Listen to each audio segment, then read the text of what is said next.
सोने का सिक्का चलाया, है ना।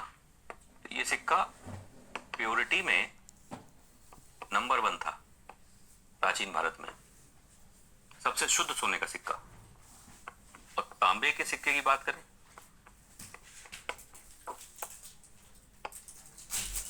तो कुषाणों ने तांबे के सिक्के प्राचीन भारत में सर्वाधिक चलाए।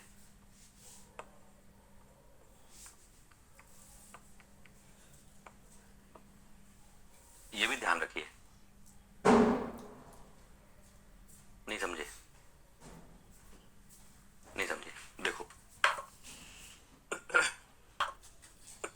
देखो, हमारे पास सोना चांदी बहुत आया, तो इसका क्या मतलब है? आ गया तो लुटाएं। तो हमने सोने को, सोना जो था तो ज्यादा ही महत्वपूर्ण था, तो सोने को हमने बहुमूल्य धातु के रूप में अपने पास सुरक्षित रखा।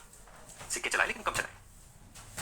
आम लेन देन, रोजमर्रा की खरीद फरोख्त, इसमें हम लोगों ने, मतलब उस समय अगर कुषाणों की बात करें तो उन्होंने तांबे के सिक्के चलाए, और अगर हम सातवाहनों की बात करें तो उन्होंने शीशे के सिक्के चलाए, लेड।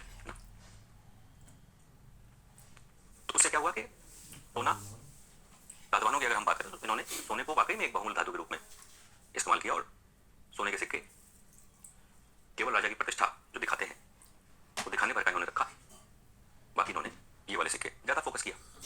कुषाणों ने इन सिक्कों पर फोकस किया। सोने के सर्वाधिक सिक्के गुप्तों ने चलाए।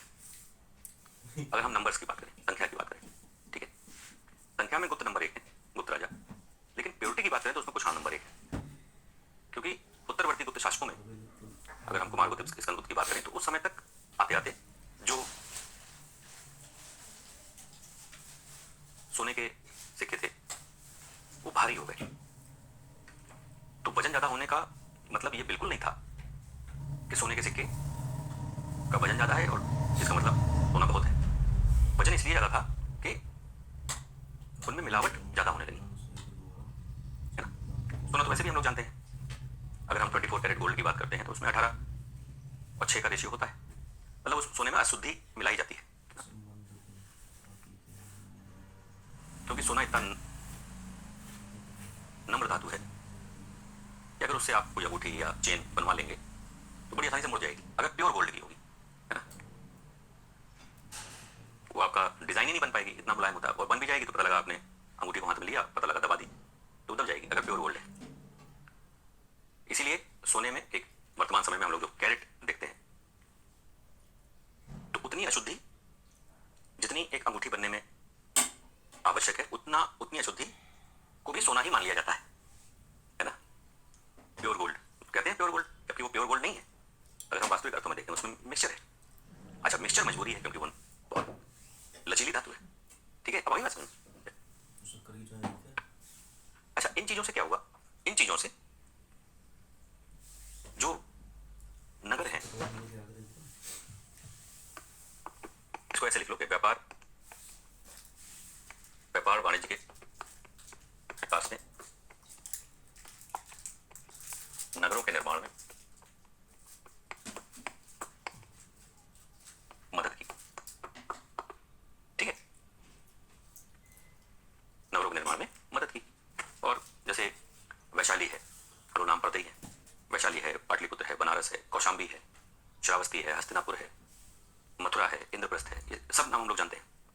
तो उत्तर भारत में तमाम इस प्रकार के नगर हमें दिखाई देते हैं। साथ ही साथ इन नगरों का जो विकास हुआ, जब इन नगरों की खुदाई हुई, तो आपको बताएं, इसको भी ध्यान से समझिएगा कि जब इन नगरों की खुदाई हुई तो खुदाई में हमें अवशेष मिले। तो अवशेष का मतलब क्या होता है? कि किसी एक समय की जानकारी वो दे रहे होंगे, लेकिन जब हमें अवशेष मिले तो इन अवशेषों की विशेषता ये थी कि जैसे हमको कुषाण अवशेष मिले, सातवाहन अवशेष मिले, तो इन अवशेषों से यह स्पष्ट हो गया कि गुप्त किसके सामंत थे। देखो, नगर हमें इसकी भी जानकारी दे रहे हैं कि पता लगा हमने किसी नगर की खुदाई करी और तमाम नगरों में हमें एक समय की जो जानकारी मिली रही है, लेकिन जैसे जैसे खुदाई बढ़ती जा रही है हमें दूसरे नगर के भी अवशेष मिलने लग गए। मतलब कि पता लगा कुषाण के अवशेष मिल रहे हैं, उसके नीचे हमें उससे पहले के नगर के अवशेष मिलने लग गए। यहां हमें गुप्त अवशेष मिल रहे हैं, तो गुप्त अवशेष मिलते मिलते मिलते मिलते मान लो खुदाई चल रही है और बाद में कुछ अवशेष मिलने लगे। बात समझो। तो नगरों का पता, नगरों की खुदाई से काफी राज खुल जाते हैं। ठीक है, चलिए इसको हम लोग गुप्त में और समझ लेंगे, लिख भी लेंगे। तो जब नगरों का विकास होता है, देखो वर्तमान समय में भी अगर आप पूरे भारत में नजर डालें तो पर्याप्त संख्या में आपको नगर दिखाई देंगे, लेकिन क्या सभी नगर एक जैसे हैं? बिल्कुल सेम टू सेम। अगर हम जयपुर की तुलना प्रयागराज से करें, प्रयागराज की तुलना लखनऊ से करें, लखनऊ की तुलना हैदराबाद से करें, हैदराबाद की तुलना बेंगलोर से करें, तो क्या हम सबको एक ही मीटर पे रख सकते हैं? नहीं रख पाएंगे, क्योंकि अपने विकास के स्तर में ये ऊपर नीचे होंगे। बेंगलोर यहाँ है, जयपुर यहाँ है, इंदौर यहाँ है, लखनऊ यहाँ है सब नगर। अब दिल्ली, कलकत्ता, मुंबई, मद्रास सबसे ऊपर। तो कहने का आशय ये क्यों कहा गया? इसलिए कहा गया क्योंकि मरणोत्तर काल में भी तमाम नगर ऐसे थे जो चोटी के नगर थे। बात समझिए। और चोटी के नगरों में जो प्रधान नगर था, है ना, सबसे महत्वपूर्ण नगर उज्जैनी था, उज्जैन। ठीक है, अच्छा उज्जैन का होना कोई उसमें आश्चर्य की बात भी नहीं है, क्योंकि अगर आप देखोगे कि बिहार से, अब देखना ध्यान देना, बिहार से कोई चल रहा है, ठीक है, तो कोई बिहार से चला, उज्जैनी आया, अब वो सेंटर में है इस समय। अब उज्जैनी के बाद वो ऊपर उत्तरापद जा सकता है, उज्जैन से वो गुजरात जा सकता है, उज्जैन से वो बंबई जा सकता है, और उज्जैन से वो दक्षिण जा सकता है। तो एक सेंटर टाइप का डेवलप। तो देखो कौन सा शहर आप कहेंगे कि बढ़िया विकसित है, जहां पर आवाजाही लगी रहे। आप मार्केट देखिए, आप अपने शहर का जो एक नॉर्मल नगर है, आप वहां का मार्केट देखिए, आपको सोमवार, मंगल, बुध, बृहस्पति, शुक्र, इन 5 दिन भीड़ नजर नहीं आएगी। आपको सबसे ज्यादा भीड़ कब मिलेगी? शनिवार, इतवार, और इतवार में सबसे ज्यादा, है ना। लेकिन वहीं पर आप बड़े नगर में चले जाओगे तो वहां हर दिन भीड़, हर दिन हर बाजार में भीड़। एक बात समझ, ये थोड़ा ध्यान रखना, है ना, कि नगर होते हैं लेकिन उनमें कुछ चोटी के नगर होते हैं, और चोटी के नगरों में उज्जैन का महत्वपूर्ण स्थान था। ठीक है, चलिए, तो इन सब गतिविधियों से हम ये कह सकते हैं कि एक बहुत अच्छी स्थिति में क्या थे? भौतिक अवशेष। ठीक, अब क्या हुआ कि जब हम लगभग 300 एडी में पहुंचते हैं,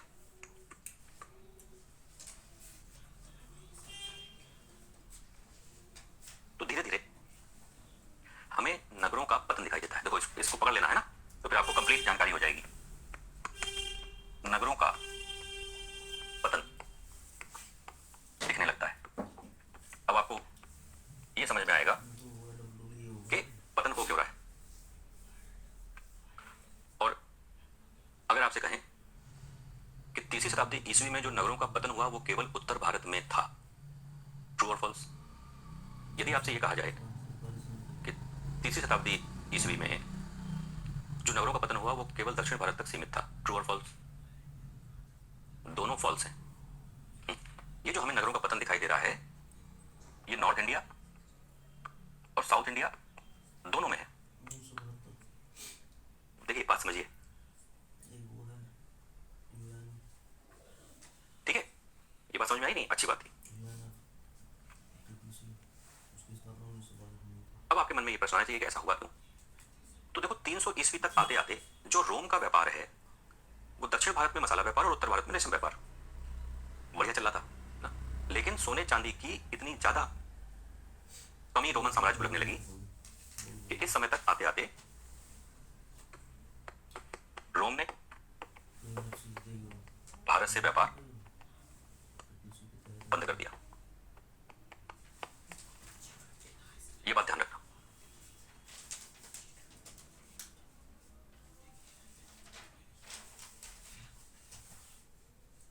अब आपके पास कारण भी है। हाँ, इतना जरूर है कि रोम ने भले ही व्यापार बंद कर दिया हो और इस व्यापार के बंद होने व्यापार के बंद होने, यस ओके, व्यापार जो बंद हुआ, उसके बंद होने में नगरों का पतन हुआ, ये ट्रू है, सत्य है। लेकिन सभी नगरों का पतन हो गया, ये असत्य है। अब पूछो क्यों? क्योंकि रोम कष्ट में था ना, उसका सोना चांदी लुट रहा है। भाई जिसका लुट रहा है वो तो रोएगा ही, ये सुनो। लेकिन चूंकि जो व्यापार है वो चीन से, दक्षिण पूर्व एशिया से तो चल ही रहा है, तो कुछ सेंटर्स तो बने रहेंगे, जैसे बंगाल में, दक्षिण भारत में कुछ महत्वपूर्ण सेंटर्स जो हैं वो तो व्यापार करते रहेंगे। हाँ, जो भारत के तमाम क्षेत्रों में जो नगर एकदम से डेवलप हो गए थे, उनमें जरूर हमें कमी देखने को मिलेगी। और इस कमी का, जो नगरों के पतन का हमारे पास एविडेंस है, वो ये है कि 300 के आसपास व्यापार में ह्रास हुआ। 100-200 साल किसी तरह से भारत ने अपने व्यापार को किसी तरह मैनेज किया, लेकिन 600 ईस्वी तक पहुंचते पहुंचते स्थितियां काफी खराब हो गई होंगी। इसीलिए 600 से 1000 ईस्वी के बीच में हमें सिक्के नहीं मिलते। तो कोई भी इतिहास का विद्यार्थी हो, वो इस बात को आसानी से हजम नहीं कर पाएगा कि ये कैसे संभव है कि 500 ईसा पूर्व प्रारंभ हुए सिक्के ये अपने 1000 साल बाद, 1100 वर्ष बाद चलने बंद जाएंगे। तो इसका हम लोग केवल एक हल निकाल सकते हैं। वो हल ये है कि परिस्थितिवश भारत में नगरीकरण होता था, परिस्थितियों पर आधारित था, उसमें मैच्योरिटी नहीं थी, नगरों में मैच्योरिटी नहीं आ पाई थी। क्योंकि अगर मैच्योरिटी आती तो 600 से 1000 के बीच में सिक्के खत्म नहीं होते। इसका मतलब जो हमारा नगरीकरण था वो इमैच्योर था। ठीक है, इसको ध्यान रखना। चलिए आगे बढ़ते हैं। देखो, अब हम लोग चर्चा करने जा रहे हैं गुप्त काल पे, और गुप्त काल पे चर्चा करने जा रहे हैं जो 319 ईस्वी से 550 ईस्वी के बीच का मामला है। तो सबसे पहले आपको कुछ सुनना समझना पड़ेगा, उसको समझ लीजिए। वो क्या है कि मौर्यों के अवशेषों पर दो शक्तियां पैदा हुई, एक सातवाहन और एक कुषाण। क्या बोला?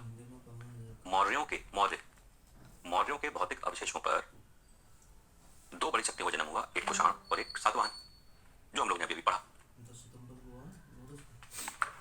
इन शक्तियों ने रोमन व्यापार से भरपूर लाभ उठाया, और फिर तीसरी शताब्दी आते आते इनका पतन हो गया। कुषाण साम्राज्य के खंडहर, ठीक है, पर एक नए साम्राज्य का प्रादुर्भाव हुआ, एक नए साम्राज्य का जन्म हुआ। किस पर? कुषाण साम्राज्य के खंडहर पर। इसी का नाम था गुप्त साम्राज्य। क्लियर है? Very good. तो आप कह सकते हैं कि गुप्त कुषाणों के सामंत थे। फिर हम वही बात कहेंगे, दो बातें। पहला कि घर से निकलते ही, कुछ दूर चलते ही रास्ते में थी सत्ता की गद्दी, तो मैं बैठ गया। तो ये तो उचित नहीं है ना, है ना? सत्ता प्राप्त करना इतना महत्वपूर्ण नहीं है जितना सत्ता को रन करना, चलाना। तो आना भी तो चाहिए। तो आएगा कैसे? जब हमें अनुभव होगा। तो तलवार चलाते अधीनस्थ अधिकारी के रूप में, मातहत के रूप में, अधीन के रूप में काम कर रहे हैं। फिर अब दूसरी बात हम क्या कहेंगे कि लोहा गर्म है, मार थोड़ा। तो लोहा गर्म दिखा, मार दिया थोड़ा। ठीक, चलिए, ये भी समझ में आ गया। तो हम लोग अगर ये कहें कि अच्छा, इसको पहले समझ लो कैसे कि गुप्तों का जो प्रारंभ है वो 275 ईस्वी के आसपास से हम मान सकते हैं। और इस समय हमें दो राजाओं के नाम मिलते हैं, एक आप पढ़ते हैं श्रीगुप्त और एक आप पढ़ते हैं घटोत्कच गुप्त। पढ़ते हैं ना? ठीक है, ये दोनों ही वैश्य हैं। गुप्त कौन थे? वैश्य।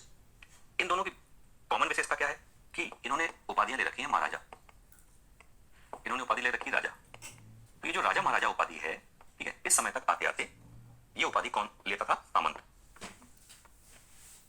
ऐसे समझो। और सामंत लेते थे, इसका मतलब ये कुषाणों के सामंत रहे होंगे। बात समझिए, हम कह रहे हैं ना कुषाणों के रहे हो, है ना? हालांकि एविडेंस हम लोग के पास नहीं है, लेकिन मतलब अंतिम समय में जब यहां पर इस समय कुषाण सत्ता नहीं 1920 ईस्वी के आसपास खत्म हो गई थी।